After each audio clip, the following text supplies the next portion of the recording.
What's up, everybody? We are here. It is Thursday night, 9 p.m. Eastern Standard Time, and it is your favorite BKFC Bareknuckle podcast on the planet, the Mike and Mish Show. What's up, Mike? Hello. Hello. Did you watch the weigh-ins? I did watch the weigh-ins today. I watched the weigh-ins, and the thing is that I was already excited for this card when it was about to start weeks ago, and now it's like we get this treat, right? It's like a treat. It's something that wasn't supposed to be here, but it's here, and it's tomorrow night. And the card it's crazy because it's almost like I kind of forgot about it because we talked to all these people. It's a really great card. And then we were building up to see it, and the night came where we were supposed to see it, but it didn't happen, and then it just got kind of pushed to the side, and then it just crept right up on me because we went on vacation, and now we're back, and boom, here it is. There it is, dude. And you know what? The weigh-ins were pretty entertaining because, there was ones that I'm really interested in. Obviously, the top 4, top 5 fights from Rene Rodriguez on. The Chris Sorrow fight is really interesting to me. Good to see HD back. Good to see G back in there. But I wasn't all that too excited about the Freddie Masabo fight against Bovar. And then Freddie, the Spider-Man Masabo, almost punched the damn dude in the face. The dude kept his cool. He looked like a stone cold killer up there. And now I'm pretty interested to see how that one plays out, to be honest with you. Yeah. Well, guess what? He didn't follow the rule, the good old Chael Sonnen. He let him get close. You can't let him get close, man. So I can't let you get close to me. He let him get close, and he almost got punched in the face. So yeah, the Sorrow Townsend stare down was nice. I thought it was funny that Townsend called him Sweet Cakes. Sweet Cakes. I was thinking it's Chris Sweet Cake Sorrow. That was funny. He was like, "You'll see tomorrow, Sweet Cakes." Sweet Cakes. I did like that. That was funny. I thought that was cool. Not sweet cheeks. Sweet Cakes. But Sweet Cakes. Dude, Sorrow's got all kinds of new tats, man. He looks like he's from the neck up, like that whole neck piece all the way around.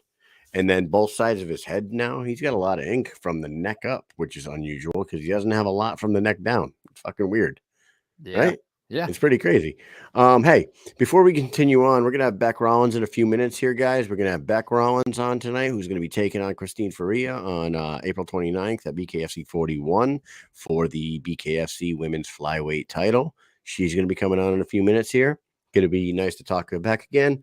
And then we're going to get one of the biggest names we've ever had on the show. Once again, back-to-back nights, we got a former UFC champion, a former Bellator champion.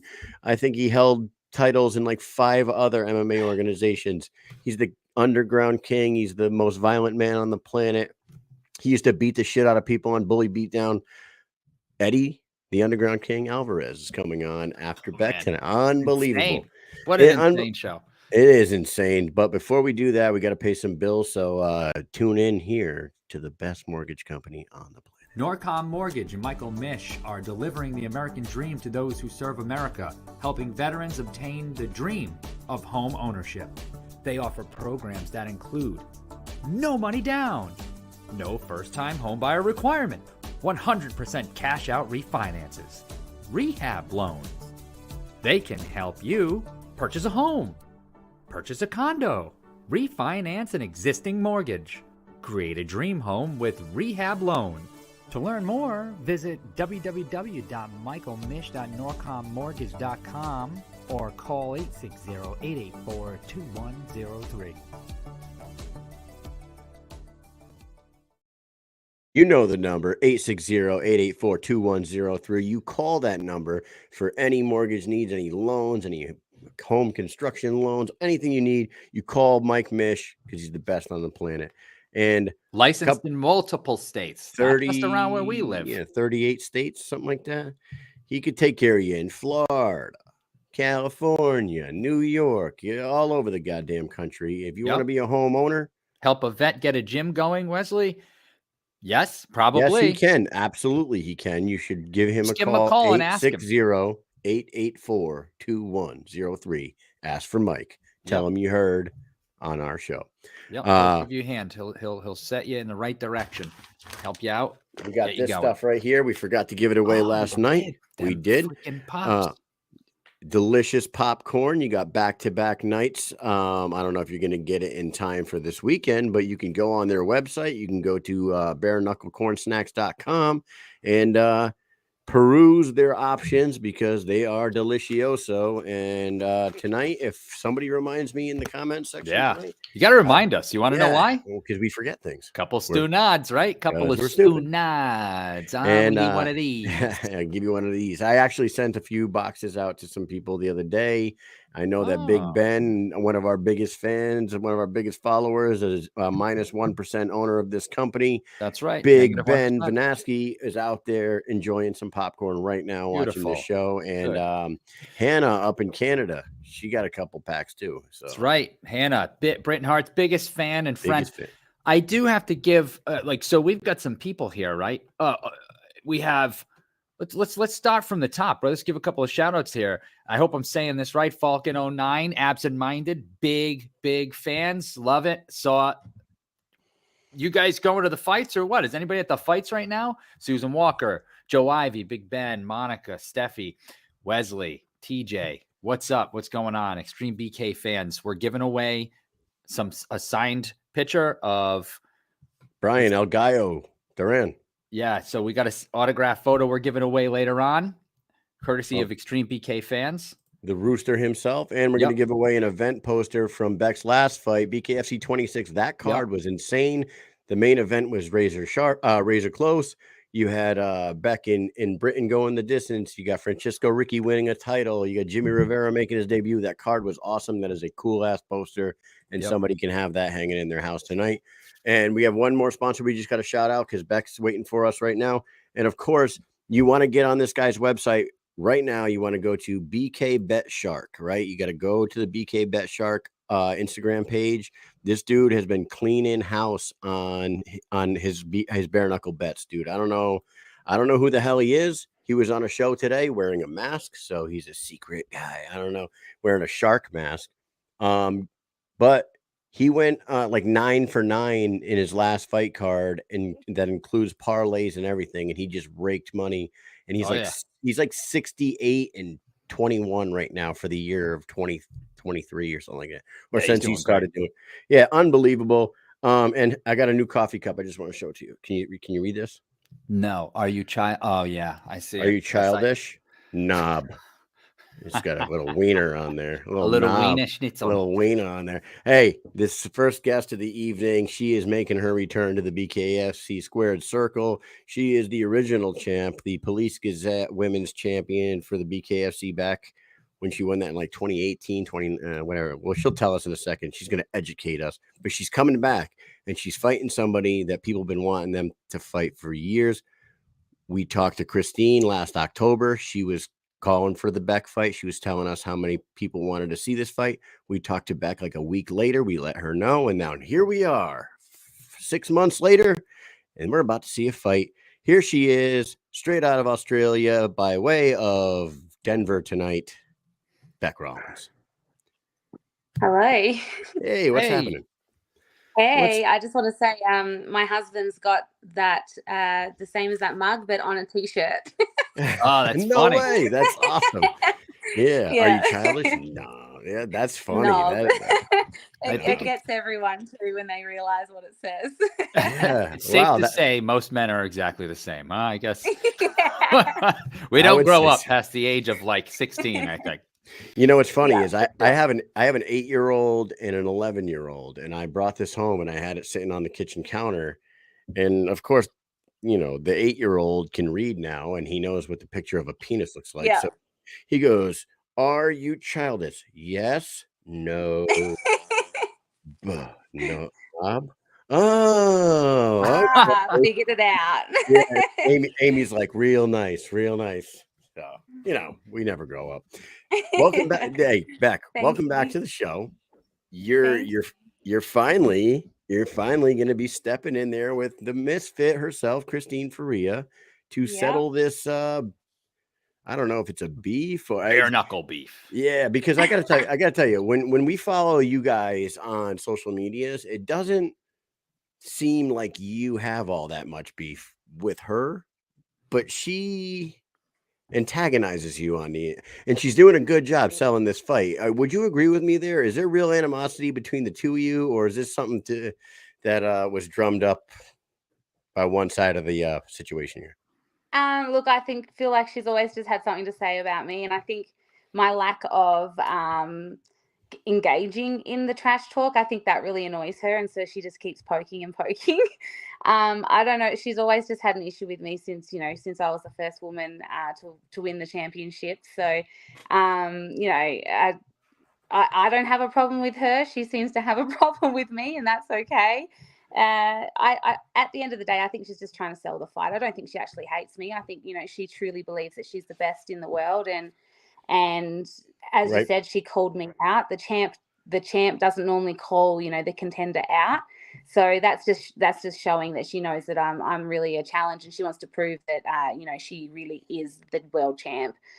Because I relinquished the title before they had the Bareknuckle, the BKFC title on the line. It was a Police Gazette one. So a lot of people still say that I'm still the champ because she never beat me, and I think she wants to prove that she's better than me and that she's the real champ. So if she needs to do that, she needs to talk shit to try and rile herself up. Go for it. I don't feel the need to. I don't have any issues with her. I give her props when it's due, and she still kind of gives me props. She still says some nice things here and there, but she likes to poke the bear a little bit, and that's okay. I don't mind. She definitely has the right to be calling herself the best in the world right now. She's been on this unbelievable streak since the Helen Peralta loss. She's just been murking everybody. But you are the one person that she has not fought yet. You did go to war with go to battle with Britain Hart 6, 7, 8 months ago, however long ago that was, back in June, I think. That was a while ago. But it wasn't. There were some people that thought it wasn't the most exciting fight in the world. I'm sure you were frustrated with that fight. Britain did exactly what she needed to do to get the win. We've talked about this in the past, but this is really the one that people been calling for since you left, right? This is the one. Do you feel like you've been preparing for Christine Ferea for 4 years now? Not exactly preparing for her. I knew it was going to be a fight eventually that was going to happen, and it should have happened a lot sooner, I think. As goes the Britain Hart fight, if you could call it a fight, I don't think that was a fight. It felt like a frustrating sparring match, someone that did not want to engage or even get into a fight with me. That was just a shitty experience, and I never want to leave a fight feeling like that again. And I know for a fact this fight with Christine is not going to be like that.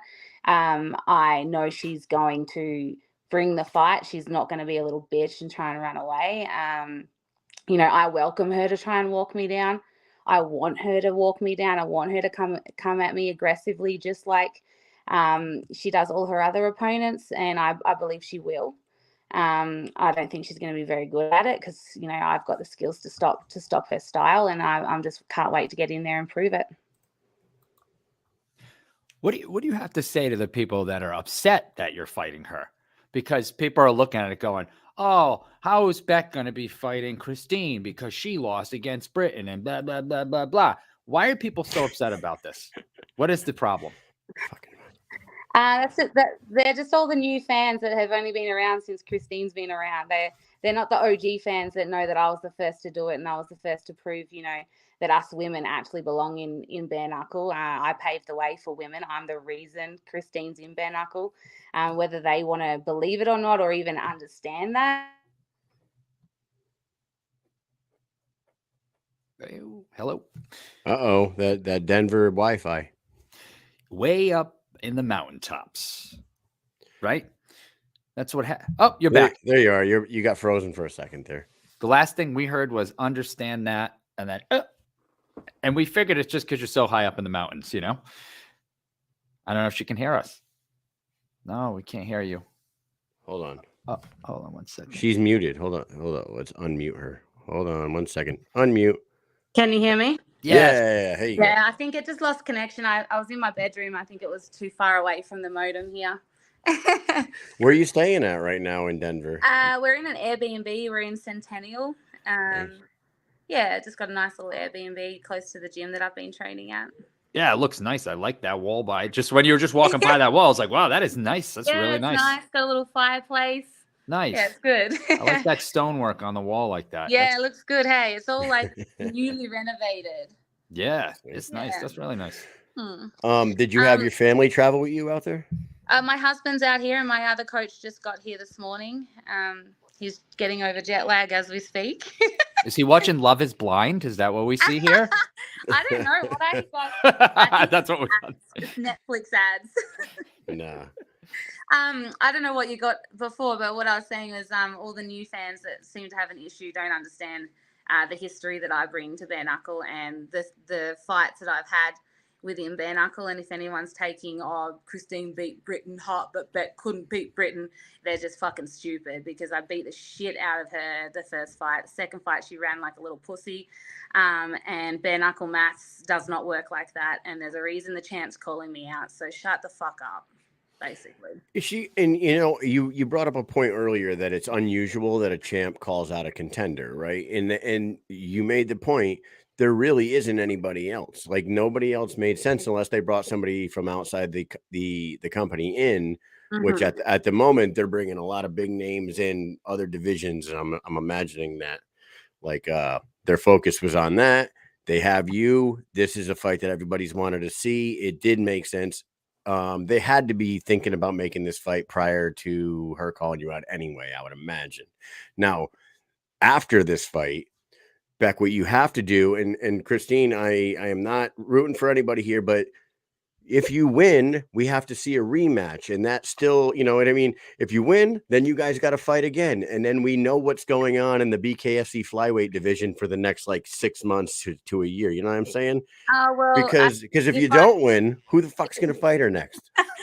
If I have my own way, there won't be a need for a rematch. I'm going to go out there and prove a point that I'm the best, and she's not on my level, and that's what I'm going to go out there and do. So I don't think people will be calling for a rematch if it goes the way that I'm planning on it going. So, but we'll see. You know, like I said before, the champ is calling me out, and that's for a reason. And I don't think it's because Bareknuckle are busy signing other people. It's because Bareknuckle know that this is a fight that needs to happen, and it should have happened a long time ago.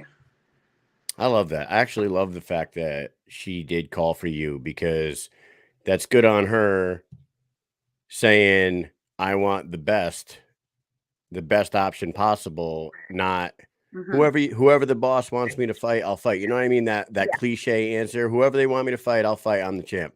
She was like, no, I don't want anybody else. I don't want anybody else. I want Bec Rawlings, because we should have fought a long time ago. So that is pretty cool. And I'm trying to like rack my brain right now for a champion that was like seeking out somebody like that before. It's really hard to come up with. I think she's bored of the girls in that division. None of them have really tested her.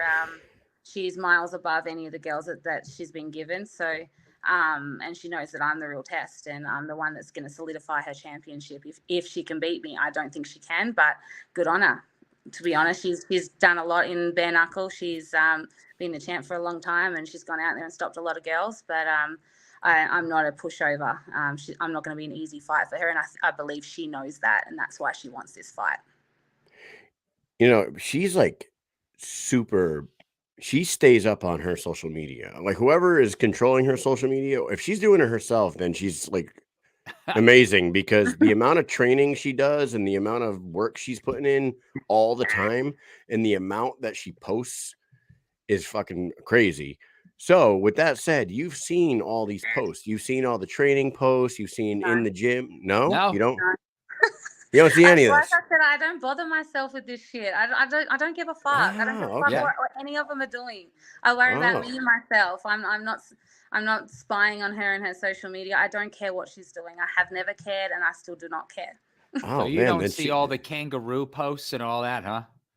I've seen one because she tagged me in it. And obviously my friends are like, what the fuck is this shit? And I'm like, I just laugh at it, because I know she's just trying to like poke fun. She's just trying to sell the fight. Like, I'm not going to get mad at it. Like, good to actually have someone on the other side that's going to sell a fight too, you know, because I'm the one trying to market the shit out of things. She knows that this is an entertainment business. It's a fight business and it's an entertainment business. And it's good to have someone do 50-50 of the marketing because it gets tired out here. That's awesome. Yeah, she's definitely putting in work for this fight too, and marketing it well. I can't imagine what the crowd's going to be like in Denver because, you know, obviously you're sharing a card with Perry and Rockhold and Eddie and Chad. Like this card is absolutely insane. But on top of that, you still have like local guys. Like when we were there in Denver, whatever, 6 months ago, 7 months ago, however long ago that was. Just having Kamosi, Gertz, and Josh Copeland on that card, that place was so fucking nuts. It was so nuts, like because those are the three the big time local guys around there. They came out in droves and they were loud as fuck from the first fight of the night to the end of the night. And now you add those three, you know, local superstars, and then all you guys on there. I can't even imagine what the atmosphere is going to be like out there in Denver. What's the buzz like out there right now? You know, a week out. Look, Denver is a huge. I've realized that they're huge sports fans, and I don't think it really matters what sport it is. They're down for it. So it's been great since I've been here. Everyone's been awesome, and everyone's pumped for the fights. And it's been a pretty cool experience. We went to NBA last night to the playoff, and that was insane. Just the atmosphere there was insane. So I have a feeling it's going to be the same on the 29th. So yeah, it should be good. I was just going to say that you're in Denver. Denver Nuggets are the number one team in the West in the NBA playoffs right now. The Colorado Avalanche are playing, and they won the Stanley Cup last year. Baseball season just started, so the Rock. Yeah, man. Yeah, that must be a hell of a fucking town right now, man. I can't wait to get out there. Yeah, it's been awesome. And just sports fans in general is huge here. They just seem to love sports and they get around it, so it's good. Have you been there before? Did you say if you've been to Denver? Well, I had my first fight in Cheyenne, Wyoming, the first ever Bareknuckle card. And then we traveled over here after my fight. And I spent, I think, 2 nights here. So I didn't really get to see much of it. We were just downtown and just, you know, drank and ate and hung out downtown. So I've been here a few nights and we've managed to do a few things. But, yeah, it'll be nice to actually get out and visit Denver and see, you know, some of the things that I wasn't able to last time. I think it's one of the nicest cities that we've ever traveled to. We've been to a bunch of cities. You travel all the time. When you go around that city, it's super clean, a lot of modern buildings. You got this Art Deco area there. And then there's this place called McGregor Square. I don't know if you've been there yet. And there's all these bars and like restaurants. And it's there's a big outdoor circle with this gigantic TV on like 30-story buildings. And people just go there and watch the Avalanche game or the Broncos play, and they just pile in outside and get drinks and food. It's a really, really, really cool spot. So you got to definitely check that spot out. Yeah, for sure. Yeah. Matter of fact, Bec, I don't know what your plans are after the event, but Chris Camosi's after parties at Tom's Watch Bar in McGregor Square, and we're going to be there. Yeah, we're gonna be over there partying it up after the event. So consider that your invite. You bring the husband, tell him to wear the sweatshirt, and I'll bring my coffee cup, and we'll become friends. Okay, Adrian, they have a coffee cup with your "Are you childish? Yes or no?" I believe I might already have an after party organized. I have to talk to my manager about that. Oh, okay. Well. If yours is at a strip club, we're gonna go to yours instead. We're gonna ditch our own party. Yep, we're 100% not gonna go to that one. So whatever we told them, just pretend it never happened. Yeah, never happened. Oh man, well, I can't wait to see this fight. Like we've already talked about it. It's years in the making. It's the 2 best at 125 pounds in the world in bare knuckle. I can't wait to see how it plays out because the outcome of this fight is really gonna pave the way for the rest of the year as far as that division goes. And I mean, we can ask you all the cliche questions like, how do you see the fight going? Do you see you said she's going to try to walk you down. You see this one going deep into the rounds, by what she said a little while ago, it sounds like she's going to try to get her out of there quick. Well, you don't get paid by the minute, right? She can say what she wants. She can try her hardest. I'm not one of these chumps that she's just gonna hit and I'm gonna fucking fall. I fought the best around the world. I've been in the fight game for a long fucking time. Good luck. She can try and walk me down. We'll see. There you go. I can't wait to see this one. I can't believe that there's more fights on this card than this one. That's how crazy this is. What's really wild is the placement of the fight on the card. I'm looking at it. Where the hell is it? Okay. Yeah. It's very rare that you see a title fight as the feature fight. You know what I mean? Not the main event or the co-main event. I don't know if you feel slighted by that, you and Christine, but I mean, I guess you can understand with the amount of press and everything that they did for Perry and Rockhold and Mendes and Alvarez. They're huge names, but it's not really too common that a title fight is not at the top of the card, Yeah, I'm gonna bite my tongue because I don't have anything nice to say about that. Okay.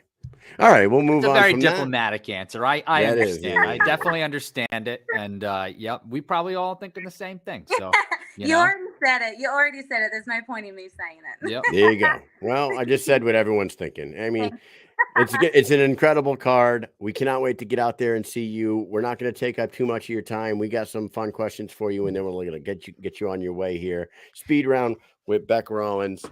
First question, and now this one was drummed up because on social media you have been called a kangaroo about 10,000 times in the last month on Instagram, right? But what animal would you compare yourself to? In the animal kingdom. Some say I have legs like a gazelle. Yeah. And, hey, but you know what? Graceful like a gazelle. Graceful like a gazelle, but kangaroos can box, right? Yeah, they're actually pretty nasty. They are pretty nasty. Do you think you could knock a kangaroo out? You think you beat one? I could choke a motherfucker out. A lot of people think I'm an MMA fighter. I could end a lot of fucking lives, but I don't. So. You guys ever see that picture of the kangaroo that's all juiced up on like steroids? Yes, it's real. That is real. They're jacked like that in the wild. What the fuck? They're fucking nuts. Yeah. Dude, I don't know if I'd scrap with a kangaroo then. Fuck that shit. That shit is bullshit. They could like kick you in the stomach too. They get on their tail and kick you in the stomach, bust your intestines. Yeah, they've got really big, long claws on their back feet, and that's what they do. They kick you in and open up your guts, basically. Oh my god, Mike will kick you right in the knob. Yeah, I got enough problems with eating like cheese doodles and shit like that with my stomach. I don't need a kangaroo, kicking it too. Yeah. All right, number 2. Here we go. Number 2, on a scale of 1 to 10, how much do you like Bluey? I have no idea who Bluey is. Oh, you don't? What? Okay, we all have kids. Our kids watch that shit. I mean, it's a cartoon out of Australia. It's like like super duper popular. It has blown up. It's funny as fuck too. It's super funny. My kids are like 12 and 14 now. They're out of the cartoon phase. So Well, that show has to have been around for like a while, I would think. I think it's pretty new. It's got to be like 2 years old or something, 2-3 years old maybe. My husband knows it. He knows it. I don't. Oh.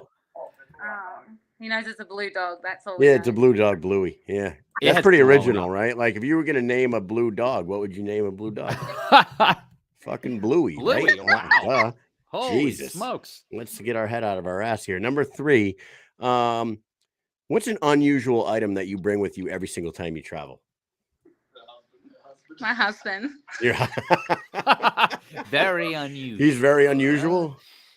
He's the worst. That's a good answer. It's not unusual to bring your husband.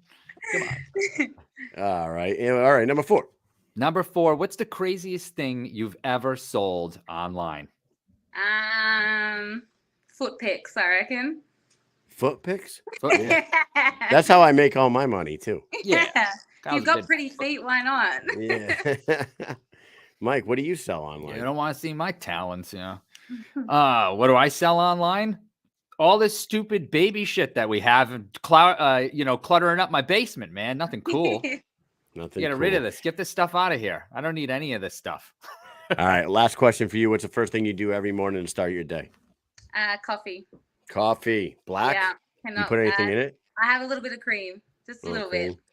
Yeah. About 6 years ago, I quit cold turkey, putting anything in my coffee. I just drink black coffee. I thought you were going to say you didn't have coffee. Oh, no. I probably drink 7 cups of coffee a day, actually. It's probably unhealthy. I'm drinking a cup of coffee right now. Yeah. Isn't it 9 o'clock over there? Yeah, it sure is. It's 9:30. I drink a coffee every night. But I did put a little bit of Jameson cold brew in there. Oh, there you go. Have you ever had that? Nightcap for you. That Jameson cold brew's fantastic for coffee. I still haven't tried it. Yeah. I still haven't tried it. And a question from the audience here. Ian Olson says, what is your opinion on Vegemite? I think we asked you that last time. Yes. Everyone always asks people from Australia about Vegemite. Do you guys like it? Yeah, I do. I love it. You love it. But my husband just went, bleh. He doesn't like it. He don't like it? You know what we did was we asked you about that because we asked you about the Outback Steakhouse if bloomin' onion is really a thing. Bloomin' onions still gets me mad. The fucking bloomin' onion. Fuck you and your bloomin'. I drove past one earlier and I just got mad. I'm like, I love that. You were like, I wanted to hate it so bad. Motherfuckers. It's delicious. Marty Watt from New Zealand says Vegemite rules. So there we go. Yes. Yeah. All right. Well, hey, we're going to give you an opportunity to say some final words, deliver one last message, and we'll let you get on your way and go enjoy Denver. Just everyone tune in to Bareknuckle on the 29th, or if you're in Denver, come out and see it. It's going to be an awesome show, and I'm going out there to make a statement, so don't miss it. Easily said right there. I mean, what else is there to say, Mike? What do you got for her? Hey, thank you so much. Cannot wait to get to Denver and see this fight. Maybe after they see this, you're going to be main event. So it doesn't matter. They're just going to change it all up. They'll change it. I see it happening. I feel like we did that once before. Anyways, thank you very much. Main evented before, and no, it's all good. All right. Thanks, Bec. Thanks for your time, and we'll see you next week at the press conference or weigh-ins or one of those things before you fight. All right. Bye. See ya. Bye. All right. Rowdy Bec Rawlings in the house. She seems like a sweetheart. I don't know. Oh, yeah. But the thing is, we get along with every fighter, dude. Right, we get along with Misfit, too. It's I love the fact that Misfit called her out because there wasn't anybody else really left to fight. What were they going to do? Give her Rachel Ostovich? You know what I mean? Rachel was 1-0. That wouldn't make any sense. I want Christine Vicens to get a fight or two more and move herself to 3 or 4-0. And I want that to happen. That would be very cool because Christine Vicens is a very exciting fighter. I'd like to see Marty the Party at some point. Marty the Party get Marty the Party get a fight and get some wins under her belt. That'd be another interesting one. But at this moment in time, even coming off a loss against Britain, this is the one that made sense. So I don't have a problem with it at all. Yeah, I do. I love it. I can't wait. Like I said, you see fight like this and you think about it, you get so excited. You're like, oh my God, then there's this fight and this fight and this fight and this fight and this fight. It's like, oh my God. That's like tomorrow too. We were saying it earlier. That fight card tomorrow is crazy. It's just so many good fights.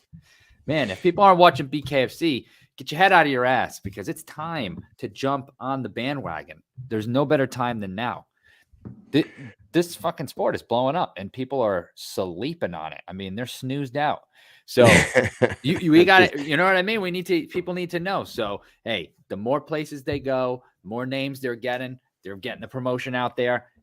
This sport is going to be playing in all sorts of restaurants within the next year or two. You're going to see it everywhere. I'm telling you, it's crazy. There's already a bunch of things in the works and man, I really just can't wait because I love it.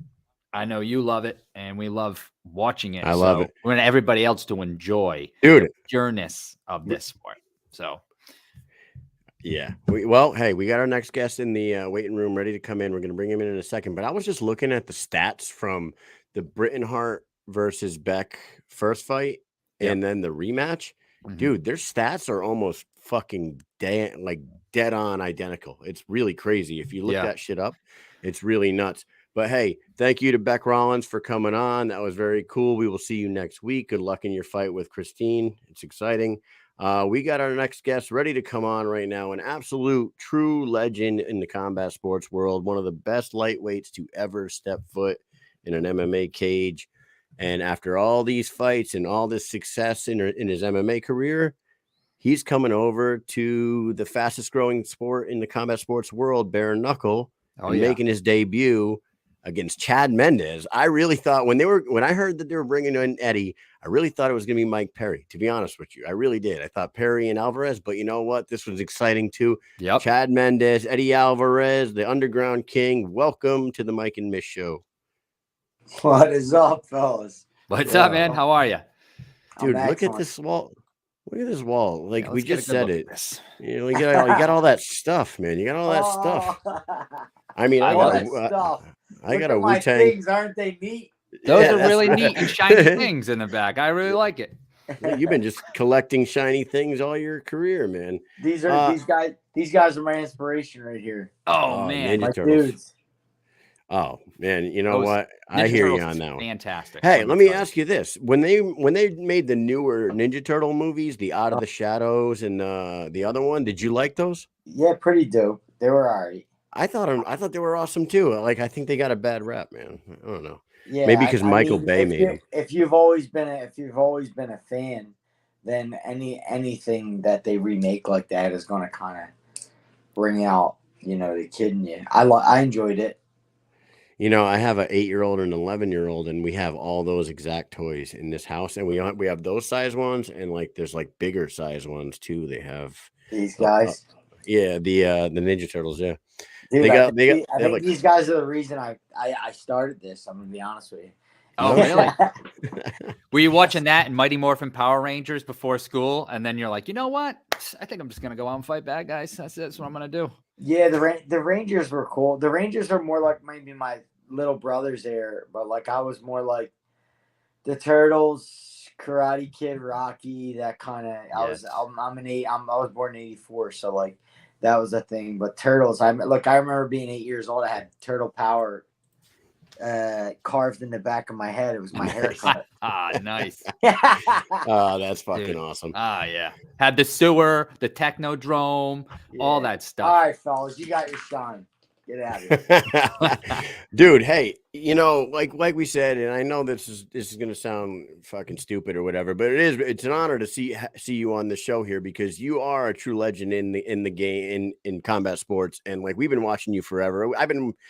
Dude, I remember watching you beat the shit out of a couple kids on Bully Beatdown back in the day. And then like you went on to become the Bellator champion. And then you came over to the UFC. And like I was saying to Mike yesterday, I'm like, I think he was the first import from Bellator that really made an impact in the UFC. There was other guys that had come over in the past, but they just didn't pan out the way everybody wanted them to. But not you. You went over there and you proved that you were one of the best in the world, and you went on to win a title, and we all know the whole story.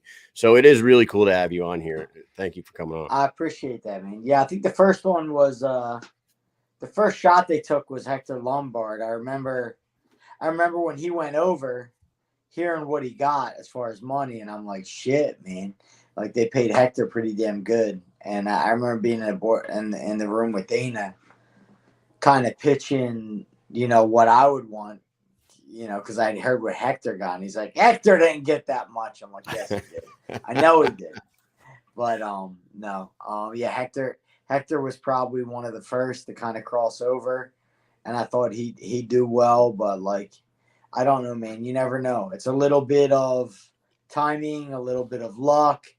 A little bit of everything. You need the pixie dust. You need it all when you go over and do it. And on top of that, hard work, consistency. I don't know. It's difficult. It's difficult life. It's difficult to win world titles. It's difficult to stay excited about the whole thing. So it's a journey. You gotta learn and enjoy the suck. Yeah.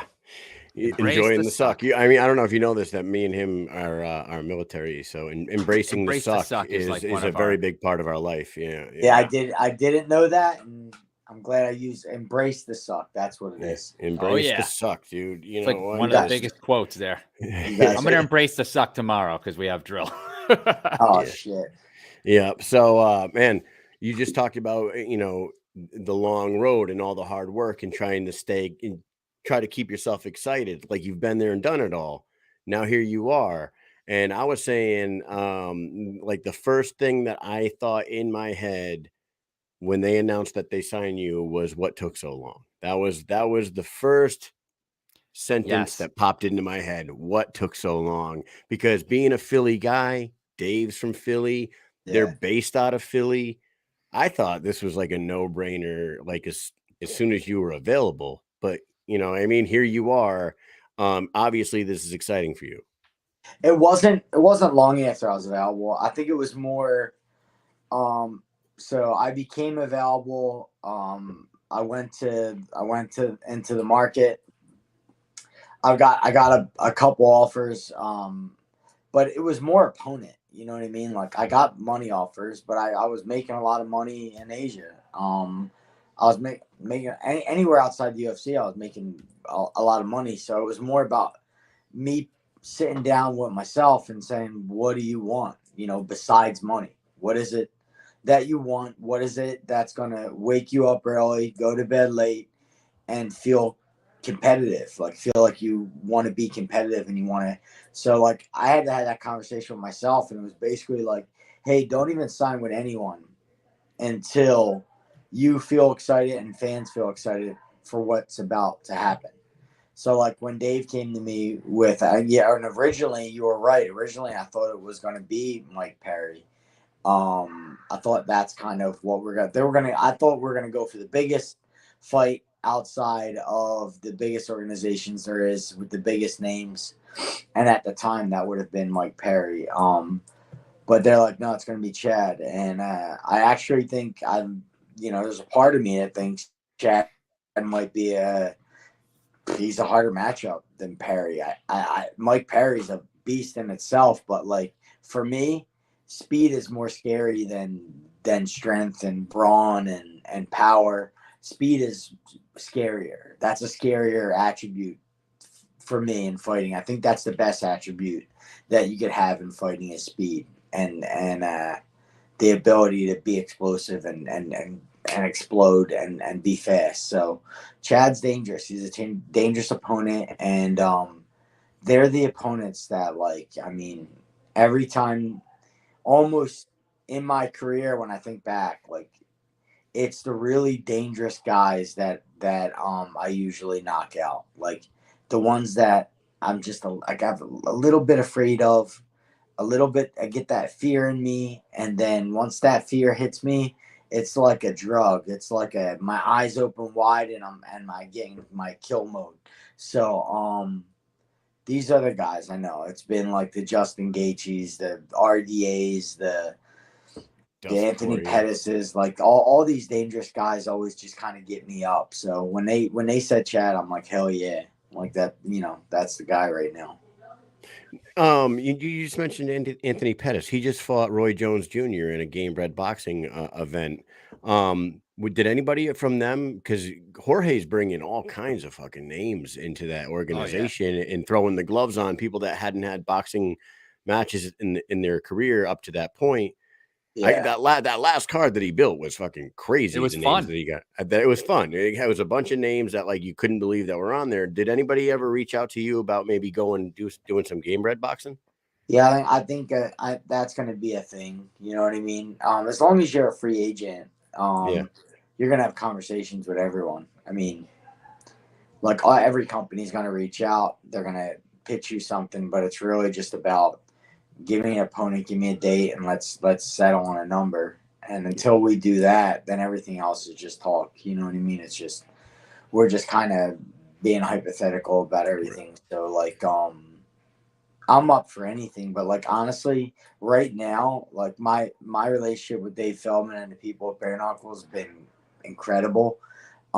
the training and for this fight in particular, it's been some of the best training, some of the funnest that me and Coach Mark Henry and Ray Robinson, my cornerman, it's some of the funnest coaching and teamwork that we've done in a long, long time, just because we only got to worry about boxing. And it's a lot easier to become good at something and feel like you're improving and have a real fast growth rate when you're just focused on one art.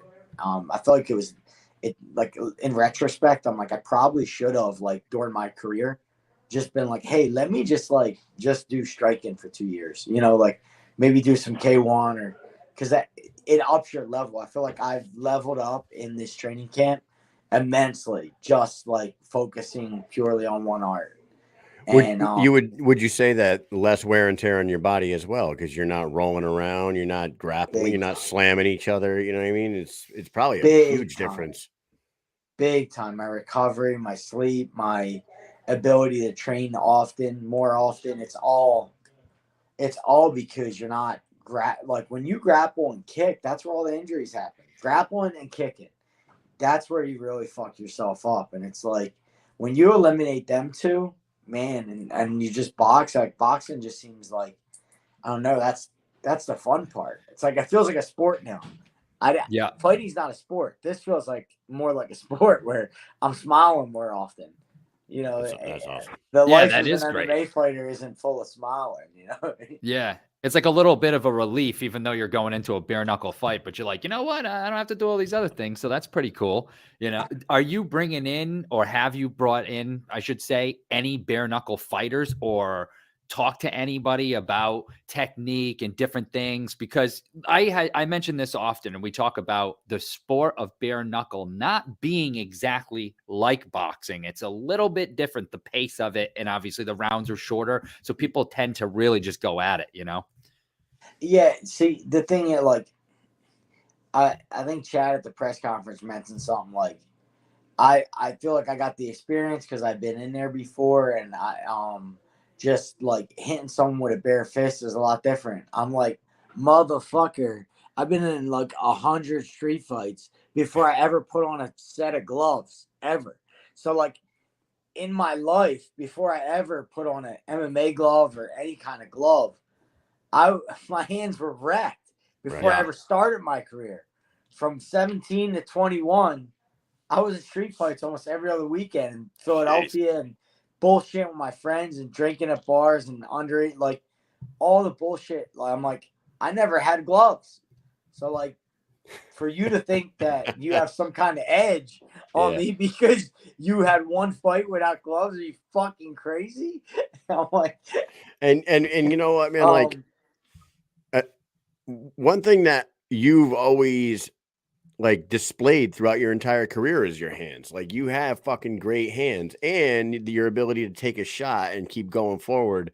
Like, there's not many guys that have done it as long and as successful as you have. So I really don't, I can't imagine, and no offense to Chad, but his one fight, and no offense to Fames either, but he fought Fames. I mean, and like, let's be honest, that he probably shouldn't have been fighting Joshua Alvarez, another Alvarez, by the way.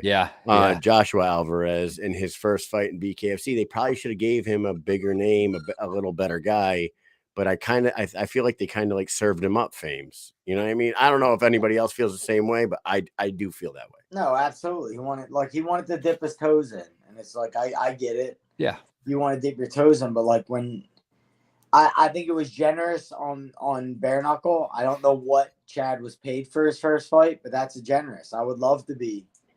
I would have loved to give me a sacrificial lamb. Give me 10 of them. Like I would love that at this point in my career. But the truth is, like,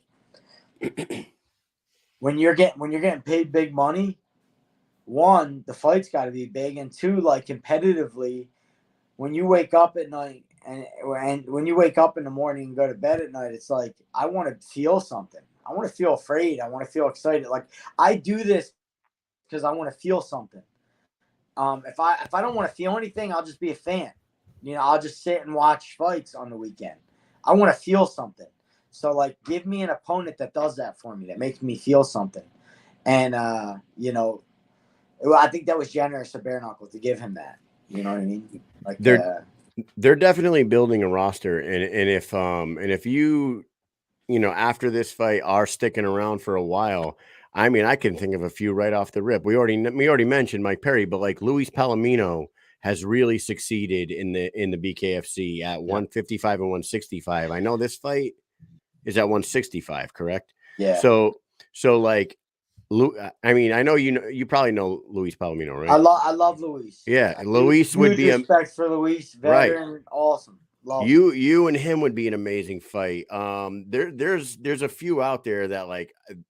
There's a new guy named Gogo Slaveski. He's like 5 or 6-0 right now in BKFC. He's really young. He's your type of guy, like likes to get in there and get dirty and sling hands, and he's not afraid to get hit. He's not afraid to take one to give one. You know what I mean? Like, I could see some really good fights for you in the future after this one. So I hope, you know, hopefully you fall in love with it like everyone else does. I would love for them to bring in some big names, but like, oh, you were asked about like, have I confided in any Bareknuckle fighters or like spoke with them, but like, yeah, the last 2 weeks, I linked up with Jimmy Rivera. He's always been a fucking massive, awesome competitor. We've cross-trained together in the past, not me and him, but him, their team and our team. I actually cross-trained with Julio Arce, like the guy, like their whole crew there would come and train with me, Frankie, Marlon, and I got to go up there, and me and Jimmy got in some epic, awesome rounds.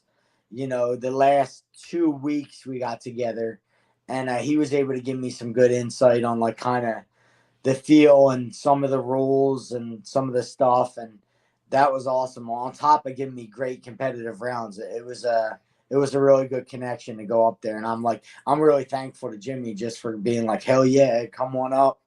Let's get it on. So that was awesome. He's a fucking beast. You know, I know you probably watched his first fight in the BKFC. Yep. The kid that he was matched up with is Howard Davis. Howard's like 6'3". He's like a 6'3", 145er with like a 77-inch reach. And like Jimmy's, you know, Jimmy's this little guy, and Jimmy was just right inside on him, making it a dirty ass fight the whole time. They went to a draw. I wish they would have run that one back, but you know, hopefully we see him back in there. That's pretty awesome that you guys got together. Yeah, I hope he does too, because he's got a lot in him, man. That guy's a beast. And we had like I said, we had some great sparring. He's strong as hell. He stays nice and tight. He throws good combinations. So I thought Jimmy's going to be a really good look and feel for Chad. You know, same kind of body type, same sort of style. I really liked, you know, I thought that was smart of my coach and generous of Jimmy for saying, yeah, let's get some rounds together. Yeah, definitely very smart. You can totally picture the similarities between the two of those guys.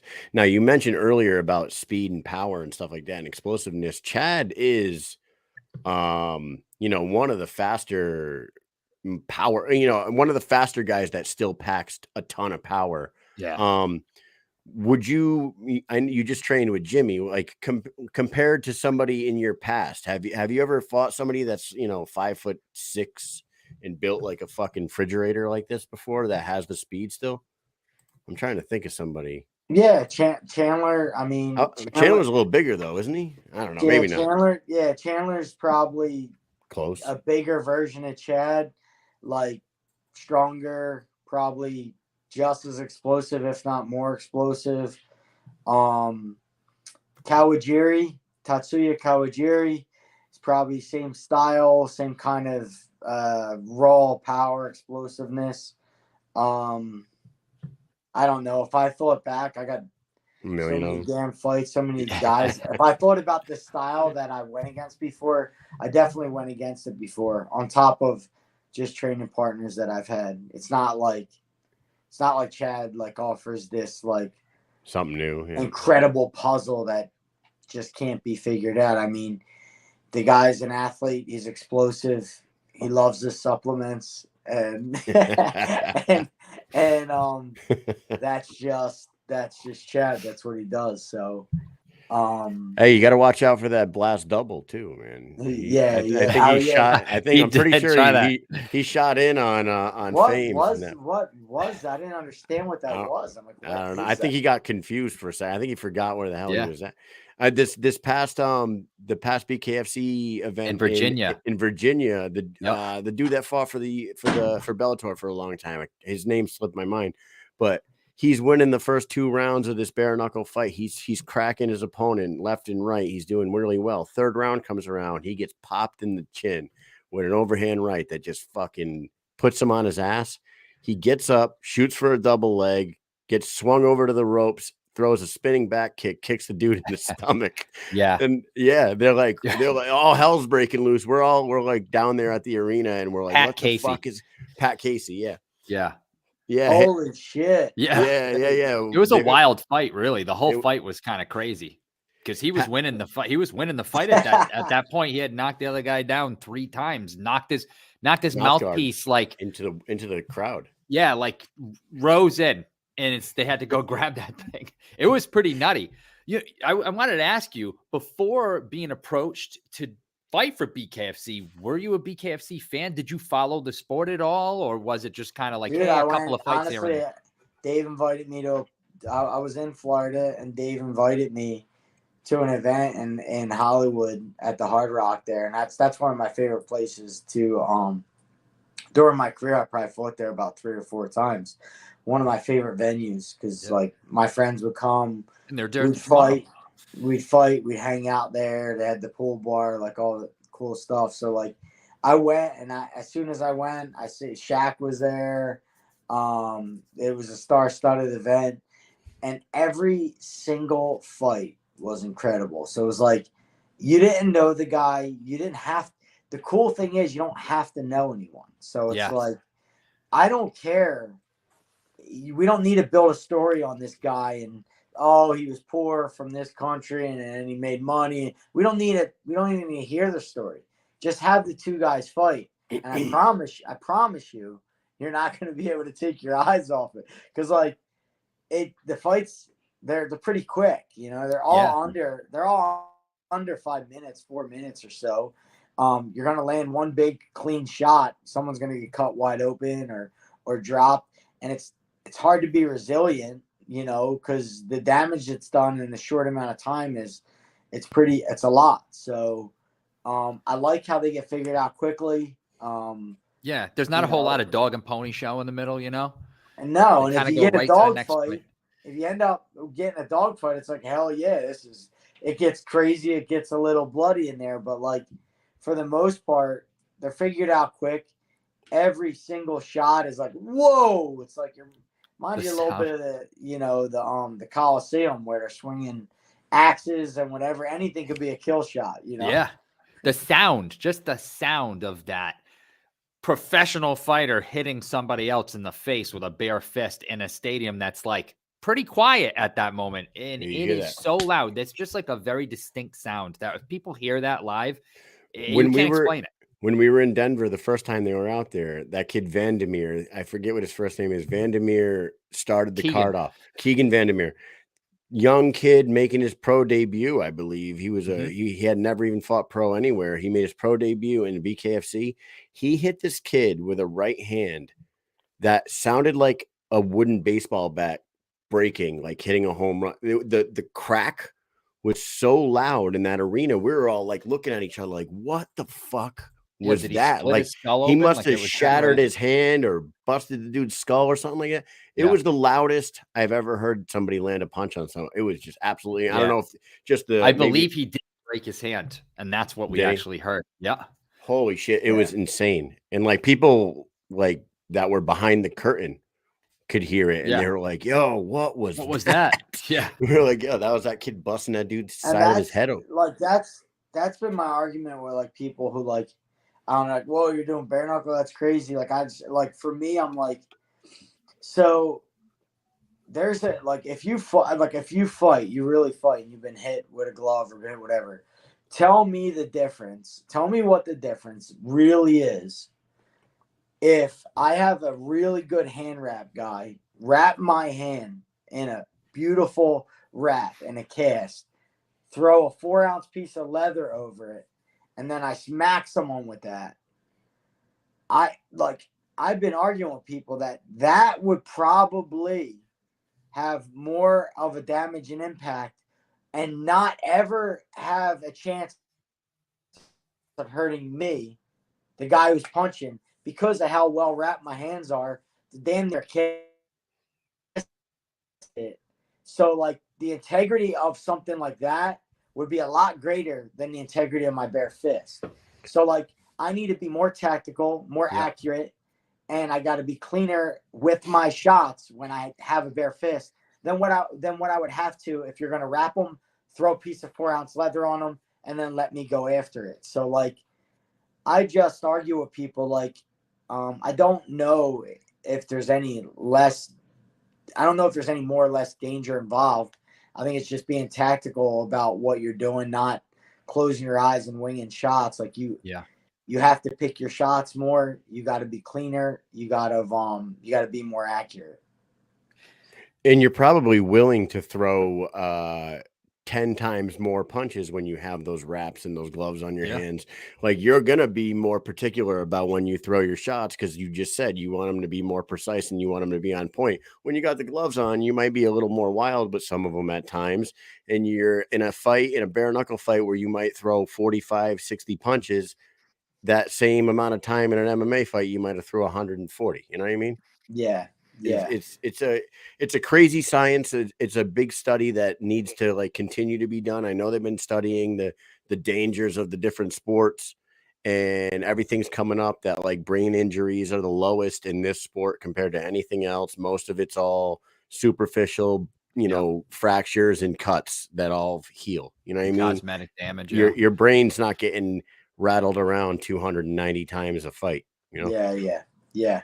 No, I agree. And I'd like, maybe I'm selling it to myself, but like a part of me feels safer. Like a part of me feels like, look, if a guy goes to punch me and he has a 4-ounce glove on with a beautiful wrap, a nice tight wrap, and I take that to the head, and there's absolutely almost zero chance that he's going to break his hand. I'd rather him hit me with a bare fist, where at least if he's not accurate and he's closing his eyes, maybe he smashes his hand and can no longer fight. Like I'd rather, like, that, and that's what he would get for not being a little more tactical and accurate with his shots. So like, I think there's a little more give and take in this, where in MMA it's like, I don't know, you can afford to be a little sloppy and get away with more. I like to kind of compare it to like, playing pickup football with your friends when you were younger, no pads, you're just out on the field hitting each other. You can hit each other really hard if you want to, but you're going to get hurt pretty bad. But if you play for a high school team and you have those fucking pads on, you are going 100% all the time into somebody. It does not matter. You're going to go at them as hard as you can. If you do that with no pads, you're probably not going to do it again after that. Yeah, you clash. You end up hurting yourself. 2 bare heads. You're not gonna do too many of them. Yeah. Ah, man, I love it. I cannot wait for this fight next week. When your name came up in the free agent market, and we heard that we had talked to David. I want to say funny story, Kyle. Back in Denver. That was in Denver. It was in Denver. It was in Denver. It was at the weigh-ins. After the weigh-ins were over, David Feldman had stopped to say hi to us, and we had a quick conversation. And because you were a free agent, of course, we had to be like, hey, what's going on? You're going to get Eddie Alvarez. And he was like, what do you guys think? Would you like to see him? And he's got to play. And he probably already knew in his head what was going on, but he's playing with us a little bit, and we're like, yeah, you should do this. That's what, it would be great. And, that's in Denver. And here we are in Denver, and you're fighting. Yes, that was October. It was meant to be. I'm telling you, man, we're really excited. We'll be out there. We're going to be out there. I think they're going to do a press conference on Thursday, and we'll see you there at the weigh-ins as well. Scott Farley in the comment section, he manages Elvin Brito. He mentioned Elvin Brito, 165er. Elvin's another top 165er. That'd be exciting for you. Before we let you go, I want to ask you some not so bare knuckle related questions. This weekend, there's a gigantic boxing match coming up. Tank Davis and Ryan Garcia. Who do you see winning this one, and how do you think that one goes down? I just don't see Tank losing. I just when I look at the matchup and I look at both guys, I don't see Tank losing anyone in that division right now. I know Ryan's fast and this and that. I don't see him being able to do anything substantial to Tank. And I think Tank eventually, like maybe Ryan wins the first 3 because of his speed, the same way a Mayweather would. Like you just got to give away the first 3 rounds because of how fast the guy is. But I think once the fight settles in and Tank's able to find his range and start walking him down, I think he's gonna land a shot and he's gonna do some damage on Ryan eventually. I feel like that's the overwhelming consensus on this fight right here. Obviously, Ryan Garcia is very fast, and he's a good boxer. He's got a lot of technical skill as well, but Tank's Tank, and he's like top of the world right now. So Yeah, we'll see. I was listening to an interview. What with are the odds? The odds are Davis minus 275, Garcia plus 200. This says as of April 17th. So yeah, That's 3 days ago. That sounds about right to me. I think that's a good number. Yeah, well, I'm excited about that one as well. Here we go. Number 2. Philly guy. What is your favorite Rocky movie and why? I'm gonna say the first. Well, you know what? I'm gonna say Creed. Actually, First Creed. Yeah, the first Creed. So the first Creed, like all of them, even the first was filmed in Kensington, and that's where I grew up. That's the neighborhood I grew up in.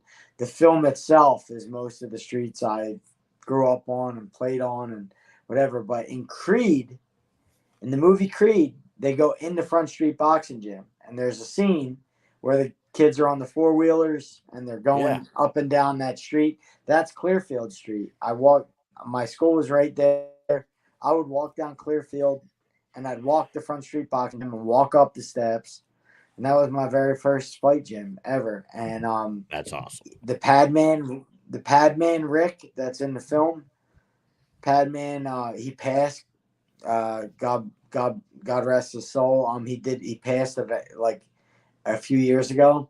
I worked with the Padman. I used to pay him, used to work with him, but I begun my fighting, learning discipline right up in that gym at Front Street Boxing Gym. And Creed finally kind of put that boxing gym on the map, and that's Front Street Boxing Gym. That was cool. Phenomenal. That scene too, man. Like I took my wife to that movie, and she's definitely not the kind of person to want to watch a Rocky movie or any kind of movie like that. But I dragged my wife there. And that scene when Adonis Creed is running and all the kids are on the 4-wheelers behind him was like an ode to the original, and the Rocky music's playing, and they go out in the street and Rocky's up in the window. I swear to God, I was like fucking this close to happy crying. like a little girl. I was like, man, this is so fucking that music, the Rocky music is like the greatest soundtrack. I don't know how they filmed in that area. Like I walked that area with Ariel Hawani just to show him where I grew up and kind of we walked. I remember that. But during that interview, my old wrestling coach who's on SWAT or on undercover, they followed us. That area is like ridden with it's like the number 1 heroin in the country is sold left and right there. It's a very dangerous, very drug ridden, it's a terrible area. Wow. Yeah, it's too bad. But that gym is still there. Wow. That gym is a safe haven for all the kids in the neighborhood, and it's pretty cool to see them still taking in kids from the neighborhood so they have somewhere to go to kind of train. That's awesome, man. I remember that interview with Ariel. Like Ariel was like nervous the whole time. It was funny as hell. All right, number 3. Hey, if you could run back a fight from your MMA career over here in boxing, in bare knuckle, shed the gloves, pull someone in that you had fought once before in MMA, but run it back one more time with the gloves off this time, who would you want to bring over? I mean, I think I'd want to do who the fans would want the most. Look, if I could run any fight back, I'd want to run Conor back, the Conor fight, because I just felt like I left so much on the table in this fight. But I definitely wouldn't want to do it in a boxing fight. I just feel like boxing was he's the better striker, better boxer. But like I would like to run that fight back, take him down, and beat him up like I originally planned. But a fight like that, I think a bare knuckle fight that I'd like to do again, that I think fans would go crazy for, would be me and Justin Gaethje. I think that would be like fight porn for the world to watch. When we were in Denver last time, he was there and he was sitting ringside. He might be there again.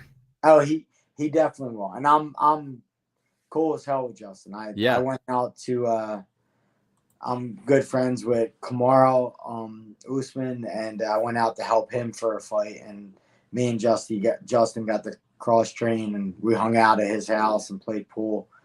We're on great terms. He's a good dude, real good dude, and he's actually my favorite fighter to watch. Like, regardless if I fought him, regardless of anything, Justin Gaethje is my favorite fighter to watch on TV. Right. I don't even think there's a close second. He was awesome. He did an interview. Kyle interviewed him while we were there, and so did Rose. He said, bare knuckle, never. Rose said, never say never. So you never know, I guess. And I think you can talk Justin into doing it. Yeah, that's the thing, right? A little friendly battle there, right? I think he's easily convinced. Just show him a good check, and I think he'll jump right in. Yeah. Hell yeah, dude. We would love, absolutely. You said it, fight porn. That would be fucking insane. We would all love to see that. Here we go. This is a tough one for you. Who has the best Philly cheesesteak? Where do we go? Is he frozen? Oh, them? Malt House. Here, this is I'm partnered with some bar restaurants. And I think by far, actually, our cheesesteak, it's called Joseph's, and it's a pizza shop right around Rockledge area, and Rockledge, PA. Right, it's like right on the cusp, right at Philly. Their cheesesteak at Joseph's can compete with the best cheesesteaks in all of Philadelphia by far. So it was Joseph's, you said, called Joseph's, yeah, oh. and it's right. It's in Philly. It's right on the border. Right on the border. We'll have to look that up when we go there, and we'll hit up the Malt House too. If you guys are ever, just call me and I'll get you set up. Nice, man. Awesome. All right, last question for you, Eddie, and then we're gonna let you get up out of here because we don't want to take too much of your time. If they were ever to resurrect the show Bully Beatdown, and they asked you to come host this thing, would you bring back Bully Beatdown? That show was fucking amazing. I loved it. I loved everything about it. What do you think about that? I talk to anyone who has production or camera experience about that, and I tell them, I'm like, yo, dude, we have to figure out a way to resurrect that. I think Guy Fieri came and did he did like a review and did at our place at our restaurant, and I was talking to his producer and his camera guys, telling them about it. Like I just think it's something that's needed right now on the internet. Like I don't know who wouldn't watch it. I thought the show was awesome. I think Jason Mayhem was phenomenal. Jason Mayhem was a huge part of their success. And you just need to get like a host like that, someone who's like out of this world, awesome like character, and then just start putting it together. But that show, I mean, I think the issue with the show was insurance and maybe lawsuits. Like I don't know. I think this day and age, production companies might be like reluctant to do that nowadays. I don't know. They just shouldn't have regular people fighting professional fighters. It's just like it has lawsuits written all over it. Like I wonder what the contracts that those kids had to sign, man. And there must have been a lot of fine print in there that those idiots did not read. Yeah, because that was not worth the hypothetical or possible 10 grand that they would win if they did good. You know what's crazy is you look at the fighters, the fighters that went through that show, yourself, Karate Hottie, DC was on that show. Like there was some absolute like legends. Andre Arlovsky. Oh my God! Like the fact that Jake they were Shields. Jake Shield. They weren't just bringing in.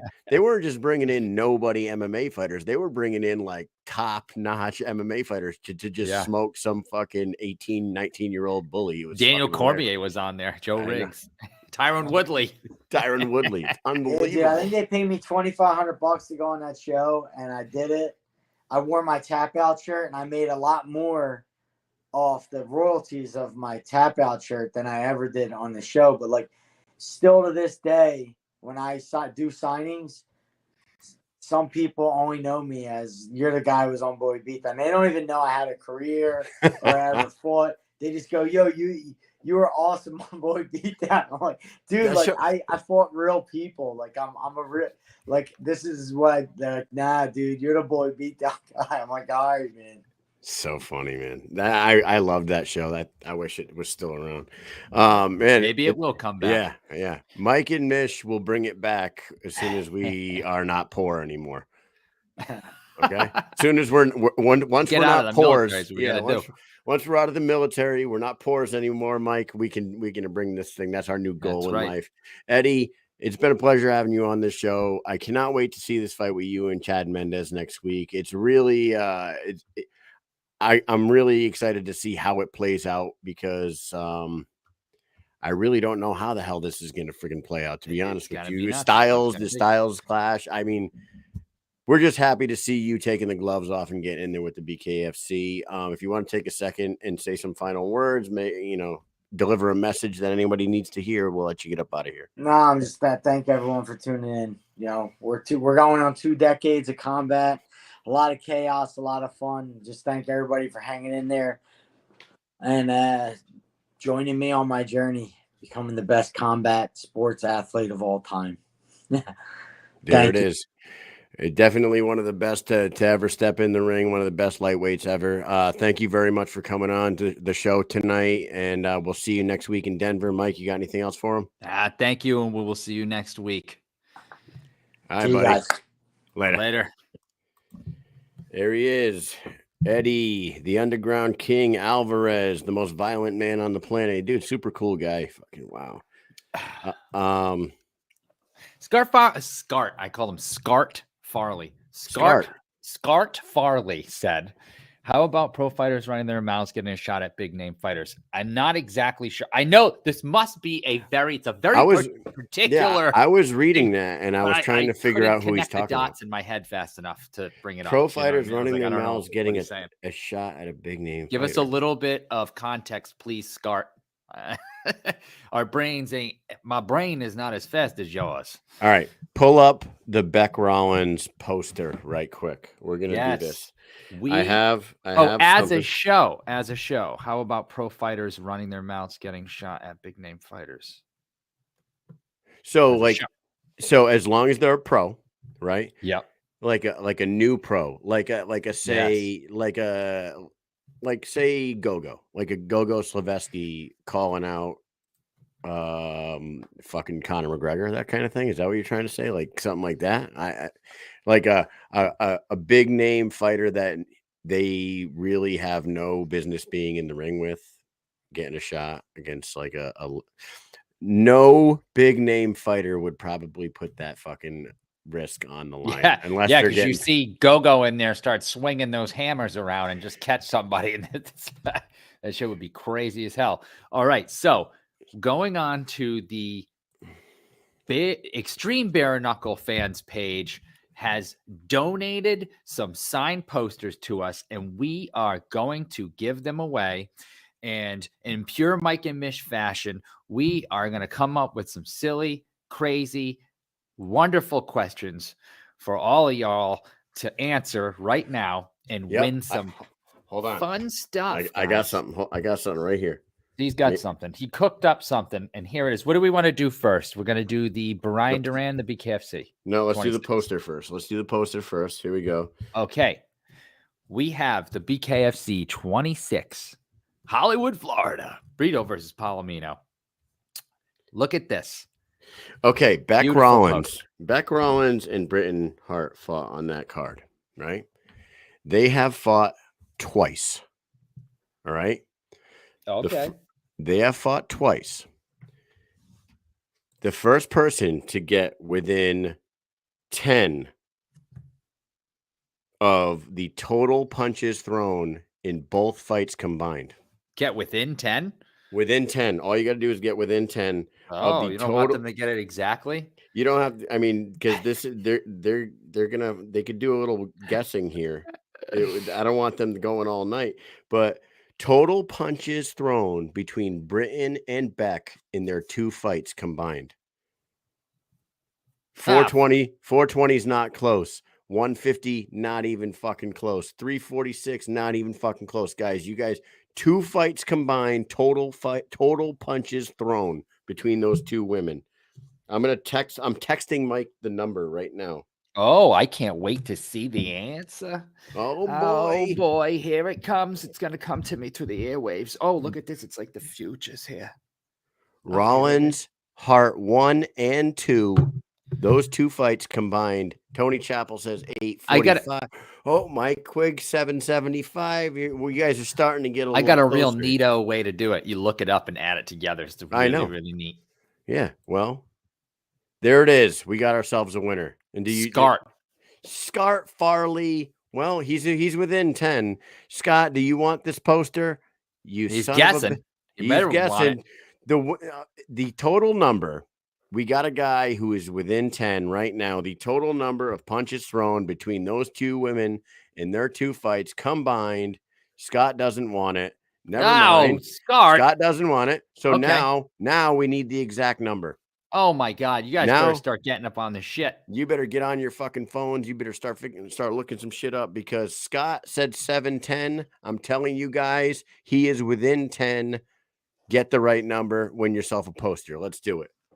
Oh my God, I can't believe it. This boy. is great. This is crazy. Here we go. We got Michael Quick. He's got 737 and Falcon says 867. Oh, 867. That's not what it is. You got to go lower. 67530. Oh, 720. Susan, you're close. Susan. You're close. Oh boy. We're close. Oh, we're close. Jesus. It's like the no looking up. Just guess. Just keep guess. Just throw those numbers in there. Oh, dude, 7. Oh, you went way too far. Remember? He was within 10. Susan, he was within 10. Susan is the closest right now. Come on, Mike. You're getting there. You're getting there. Yeah. Come on, baby. Scott Farley was within 10 when he said 730. Okay, dude. You remember that fucking that game on Price is Right with the guy going up the hill? No. Yeah, 792 is a bit more than 10, more than 730. 722. Very close, Michael Quigg. Very close. Oh, jeez. Oh boy. Oh, there it is. And Michael Hanowski with the winning number. Total punches thrown between Britain Hart and Bec Rawlings and their 2 showdowns. 723 is the number. Michael Hanowski wins himself a poster from BKFC 26. Bring that poster back up. It is fucking cool. Oh, let's see. There it is. You know what I think I didn't realize is that you're stupid. Some people watching on YouTube didn't know the number, I think, that Scott Farley put up there. So we will be better at this next time and announce the number because we said within 10, but we didn't say the number for the people on Facebook. And there it is. This is the poster. Michael Hanowski, we're going to get this mailed out to you. Very cool poster. Great card. I loved it. And we got one more giveaway here. Ooh, a giveaway? Never did one of these before. No, we got one more. And courtesy of the Extreme BK fans page on Facebook. Get over there. Give them a like. Run by the glorious John Kerry, known as Country, and also Russ Maxim, who is in Delray Beach doing the damn thing out there with BKFC. So having a great grand old time representing for us, and we represent for him. Those guys are great, or them rather.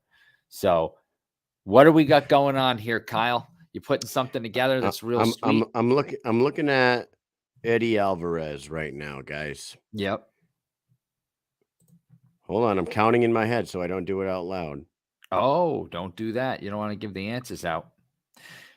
Don't forget the popcorn, Susan Walker. You're right, because I Okay. did forget the popcorn. Yep, we forgot the popcorn. So you Can't know what we're believe gonna do? You know what we're gonna do? Anybody that no, we won't do that. So Let's do see this this poster. picture? See this Yes. picture? That is an autographed, signed picture of El Gallo himself, the Rooster, Bryan Duran. I love this guy. He's fucking awesome. He's an exciting fighter. He's an undefeated fighter. He was nominated for Rookie of the Year last year with us with a 3-0 record. Yep. He's I think he's got 3 finishes as well. We 3-0, need him back. We need him back. We need him. Bryan El Gallo himself. God damn it, we need him. This poster, this signed photograph is going to the first person to just put the number of organizations that Eddie Alvarez won a world title in. This is easy. I mean, this is pretty easy if you look it up. I'd say guessing we'd be there very quickly. Yeah, guess, guys. There's I just only feel like- so many. There's only so many organizations. 6 is wrong. 7 is wrong. Keep it going. Oh boy, here we go. We're going to 5. 5 Where's is the winner. everybody? Right Oh, there. Susan Walker walked into a picture of El Gallo. Look at you. Signed El Gallo, the Ultimate Fighting Championship, Bellator Fighting Championship, Bodog Fights, Mixed Fighting Championship, MFC, and Reality Fighting Welterweight Champion. So Look at that that. fucking guy that you saw his trophy room behind him. Amazing to be able to, dude. Amazing to be able to talk. The answer was 5. Falcon Answer was 09. I'm 5. sorry. Yep. Winner is Susan Walker. You guys Get know that the quick. routine. Michael Hanowski, Susan Walker. If I don't already have your addresses, shoot them to me in a direct message And we or will stalk Facebook you. Messenger, I'll send you the posters. and I'll send you. We'll get you those posters sent. How fucking awesome was it to be able to say that we got to have a conversation with the Underground King tonight and Yeah. Bec, but we've talked to Bec in the Are we gonna past. do the popcorn, or are we forgetting about the popcorn? All right, who wants some popcorn? What do we got? What do you want? We forgot about the popcorn. I had a feeling we were moving on there. Listen, the first 5 people to put an eggplant emoji in the comment section. Do it. What year was I born? Go. What year was Mike Hunold born? Do it. Quick. Come on. Let's see that. Win some answer. popcorn. Let's see if people think I'm like 58. How old is Mike? Pick a year. Let's go. Pick a year and get some popcorn. Throw the year down. Come on. Pick a year. People doing maths. Yeah, here's a hint. Oh, 1963. Yeah, how old do Hanowski. you think I am? God Jesus. damn it. What do you think? What do you think? Listen, Some people again, 1993. Oh, thank you so much, Susan. Thank you so much. 1993. Yeah. 1993. I'm going to be honest with you. I don't Getting even know really the answer to close. this. Getting really close here. Absent-minded was the closest so far with 1982. Joe Ivy just said 1982. Very close. You guys are getting close. There it is. 1983. There it is. Absent-minded. 1980 trees. I'm 39 years old. 39 years all right. young. That was- 1993, though. I'll take that. That's pretty good. That was fun. We'll give away another one. Absent-minded, send us your address and let us know what kind you want. You can have Parmesan garlic, dill pickle, straight butter, or the pound for pound caramel corn. Let us know. What year did I join the military? Put it in the comments. Somebody else win some popcorn. Let's go. What year Ooh. did Kyle Mish join the United States Army? Let's do it. Come on. Yes. You guys have heard how many times. times. You guys have heard how many years I have in. It's simple math. Back it up. Young, dumb, and full of eagerness to join the army. Full of eagerness. 1998. No, that's too far back. Too far. 1998, Michael Hanowski's 2002. Close. Come on. 2001. Boom. Extreme Bareknuckle fan page. There you go. Russ, I'll send you some popcorn, my You're friend. getting popcorn. There it is. 2001. I joined the military, man. Wow. It's been a long time. So absent-minded, you're getting some popcorn. Big Russ, you're getting some popcorn. Susan Walker, you got a picture of El Gallo coming, and a poster is going to Michael Hanowski. Do you want to give away one more bag of popcorn? Yeah, let's give away another bags of popcorn. Let's go. Let's do it. Yeah, let's do this. What do you think? Matter of fact, I'm going to give 2 to everyone that wins. Oh, because I don't give a fuck. Oh, yeah. Okay. So let's see. What can we do? Let's think of something fancy and crazy, silly, like, right? Ah, man. What are the name of the men who used to make crank calls back in the 90s on tape? 90s crank call originators. Yes. Fucking goats. Who are they? Oh, Jesus. Oh, Lord and baby Jesus, help us. That's right. Hey, it's me, Frank Rizzo. Who are we talking about? Come on, get the answer. Open your fucking ears, jackass. Michael Quigg, Jerky Boys. Oh, Michael Quigg out of Boston, Massachusetts. Of course, he's a Massachusetts guy. He knows. Frank Rizzo. Get Brett where I said. R-I-Z-Z-O. Rizzo. All right, hey, what do you know? What do you say, Rubberneck? Crank Anchors is not the answer, my friend. I'm sorry. The originals are the Jerky Boys. And guys, if you have never listened to the Jerky Boys, do it. Look them up. They're on YouTube. All their originals are on YouTube. You will guys up there poking around with a hot mops. I had to fire their ass down. Yeah. My wife goes up there. She thinks she's fucking cute. I fire her down to the fucking car. Dude. Boy. Saul Rosenberg. Should I bring all my shoes and my glasses so I have them? Dude, I love it so much. This morning, my mother came in my room and she poured hot grease all over my chest, ass, and genitals. And then she threw me down the stairs and my shoes fell off. I love it. I'm telling you. Hey, so all you guys that won something tonight, message us. It's been a fun week. Amazing guests. Luke Rockhold, Mike Perry, Bec Rawlings, Eddie Alvarez. This was a fun time this week. It's good to be back. Vacation's over, Mike. Vacation is over. We got some big things brewing. We do. We got some meeting big things tomorrow. brewing. We got a meeting tomorrow. Can't wait. We hope to have some awesome news for you guys coming up soon. Very awesome. With that said, hey, we're looking for anybody if anybody wants to advertise their businesses, send them our way. We can do something for them too. And we forgot to mention this earlier in the show. We always forget to mention this. We forgot to mention earlier in the show that we can get stars, and we suck at doing that. So if anybody owns stars, and anyone owns some stars, you can give us. We're thinking about making a solar system over here, and we need them. If anybody has ever purchased any stars and they want to send them to us, somehow that's going to help us grow. Anyways, incredible week for us, but there's an incredible fight card tomorrow night. If you guys didn't see the weigh-ins, they were tonight down in Hollywood, Florida. There's going to be weigh-ins tomorrow, probably broadcasted somewhere for the London card, which is happening Saturday. Yeah, I think what they're going to do is pre-record it and then play it. Possibly that's not 100%, but I think they did something like that last time. All right. Well, yeah. I'm telling you, man, the BKFC just keeps pumping out the product, and I fucking love it.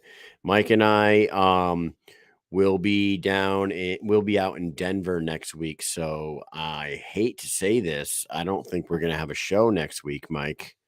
Yeah, probably because we're going to be on a jet plane. We're going to be on a jet plane. So we came back from vacation with a massive week here, only to leave you guys with no show next week. But maybe we could pull off a show in Denver, because there's going to be some fucking massive names out there, and really some awesome people that we could talk to.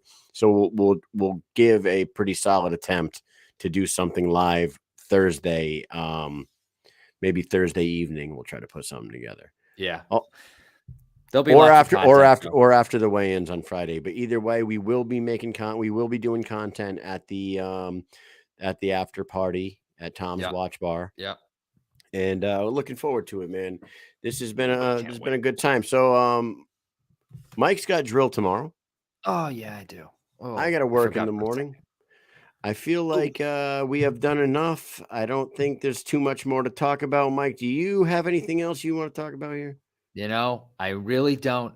I just want to thank everybody that watched tonight that's still here. Congratulations on all the prizes we won. Extreme BK fans page. Get over there and follow that page. They're Those guys are awesome. They're sharing all the fighters' stuff. No drama or drama, as my father-in-law would say. No drama. Get the drama out of here.